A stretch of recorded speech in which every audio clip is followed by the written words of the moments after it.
Welcome. In the next few moments, you'll discover insights that could change the way you think. Stay tuned. This is just the beginning. Resilience through faith. What if you lost everything in a single moment? The recent floods or fires in Southern California have shown us how quickly life can change. But what if you were told not to complain, cry, or not to grieve? An ancient story has a powerful message for us about finding strength when you can't even mourn.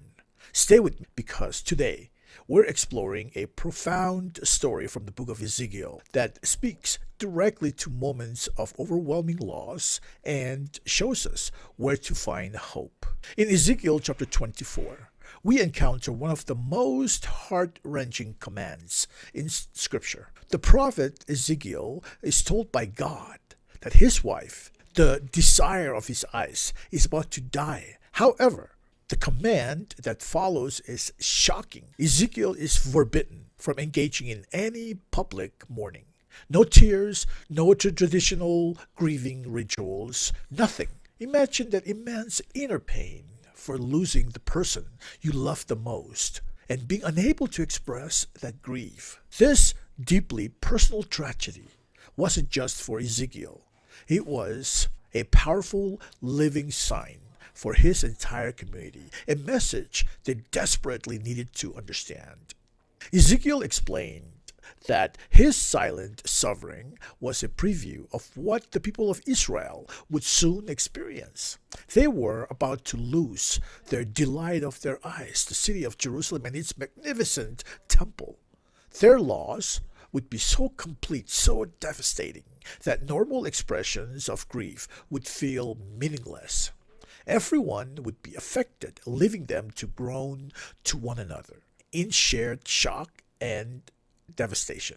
This brings us to what many are facing right now. When you feel your home, your memories, and your sense of security washed away by floodwaters or burned up by fires, the loss can feel so big for tears. It's a collective devastation that leaves a community in stunned silence. Ezekiel's experience provides us with a language for a profound kind of loss. It acknowledges that some tragedies are so huge, so big, that they silence us. So, what can we draw from this?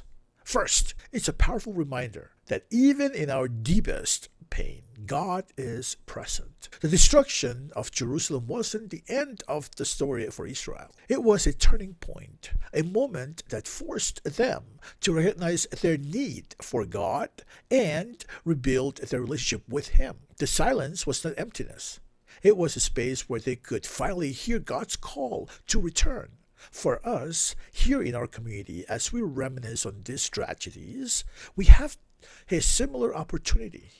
This moment of loss can be a catalyst for rebuilding. We can rebuild not just our homes, but our faith, our connections with our neighbors, and our trust in God's ultimate plan for our lives. Thank you for joining me on this journey. This is a message of profound hope, a testament to the strength we find in our shared faith and community. If this story resonated with you, please share it with someone who might need to hear it. Don't forget to like and subscribe for more content that empowers our community. In the comments below, share how you have seen strength and community shine through in the challenging times. We want to hear your stories of resilience and faith. Until next time, stay safe and support one another. Take blessings.